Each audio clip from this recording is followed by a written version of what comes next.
కన్యాకుమారి నుంచి కశ్మీర్ వరకు ప్రజలందరితో మమేకమై వారందరినీ ఏకతాటిపైన నడిపిస్తే అది ఆత్మనిర్భర భారత్ అవుతుంది. అదే కన్యాకుమారి నుంచి కశ్మీర్ వరకు ప్రజలకి వారి పరిసరాల శుభ్రత యొక్క బాధ్యతను తెలియజేస్తే అది స్వచ్ఛ భారత్ అవుతుంది.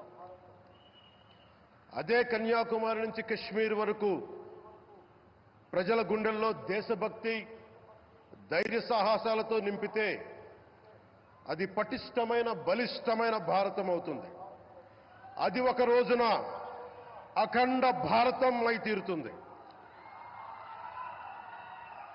ఒక బలమైన భారత్ కోసం, ఒక దృఢమైన దేశం కోసం, జగత్తంతా వసుదైక కుటుంబం అనే భావన కోసం 4.5 దశాబ్దాలుగా పరితపిస్తూ, పరిశ్రమిస్తూ ఆ దారిలో ఎదుర్కొన్న ప్రతి పరాజయాన్ని, పడ్డ ప్రతి అవమానాన్ని నవ్వుతూ స్వీకరిస్తూ, వాటినే విజయాలకి ఇంధనంగా వాడుకుంటూ, దేశాన్ని అభివృద్ధి పథంలో నడిపిస్తూ, భారతదేశాన్ని ప్రపంచంలోనే 3వ బలమైన ఆర్థిక వ్యవస్థగా తీర్చిదిద్దేలా నడిపిస్తున్న మన ప్రియతమ ప్రధాని, మన గౌరవ ప్రధాని శ్రీ నరేంద్ర మోదీ గారికి నా తరపున 5 కోట్ల మంది ఆంధ్రప్రదేశ్ ప్రజల తరపున నా హృదయపూర్వక నమస్కారాలు.